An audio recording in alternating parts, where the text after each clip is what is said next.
What is going on, everybody? Welcome back to Phones and Drones.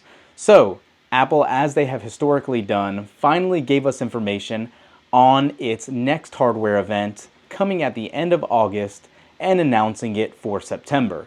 In this event, we will be getting information on the new iPhone 16 series, the Apple Watch Series 10, if you can believe it, we are already at the 10th generation models, and AirPod Pros, AirPods itself, and AirPods Maxes coming in this release as well. I will say this is somewhat of a unique launch as they're going to hold this event on a Monday, whereas Tuesday is when they have historically done that. So September 9th is the exact event date, and this will be held at 1 Eastern, live from the Steve Jobs Theater. Now, some of these pieces will be pre-recorded and all that, as it traditionally is, but the most important part is when these devices should launch. And since we're not anticipating any sort of delays for any models, or at least the supply chain has not leaked that yet, we should be getting these on September 20th, as they traditionally have pre-orders that Friday before, and then the devices themselves launch the very following week on a Friday as well. Obviously, Apple is Apple and they can choose to do whatever they want, but if they follow history, that should be our release date. So circle it on your calendars, 9/20 should be it. Now, having said that, we should be getting all of the typical models, the iPhone 16, the 16 Pro, 16 Pro Max, the Apple Watch Ultra 3, the Apple Watch Series 10 in both of its sizes, AirPods 4, like I said, and possibly AirPods Max. Finally, they are way overdue for their second gen model. A lot of their stock is dwindling in local Apple stores, and they are on price cuts at a lot of retailers right now as well. So let's see what ends up happening, but the guaranteed locks are definitely the iPhone 16 series devices and the Apple Watches themselves.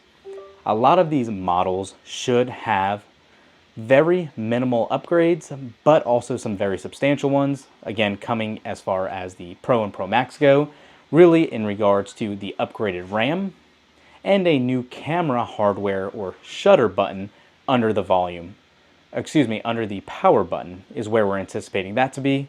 This is in addition to the action button as well. The higher RAM should be needed for Apple Intelligence. As you guys have seen with what Google just released with their Pixel 9 series, it was a uniform higher level RAM. I believe it was 12, and then some models had 16, but it was substantially elevated from prior models. Apple historically has always given us about 8 gigs or less of RAM. AI is going to need much more than that, so we are looking at having some sort of a higher amount there, possibly around 12 gigs for that. I am very excited about this new camera shutter button because it is supposed to be pressure sensitive, where if you press it all the way in, you will be able to take a picture, or if you just kind of slightly put a little pressure on it without fully clicking, this will enable you to do some sort of focusing.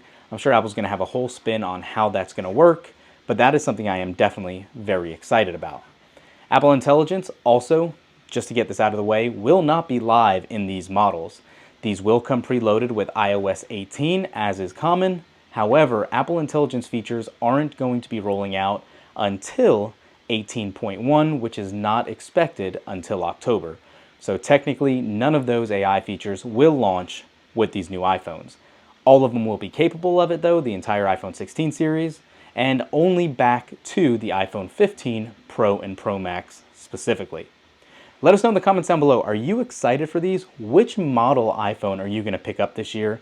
The Apple Watch upgrades are supposed to be much more minimal in nature, especially surrounding the Ultra model that we've been using the last couple of years, so let us know, I'm very curious.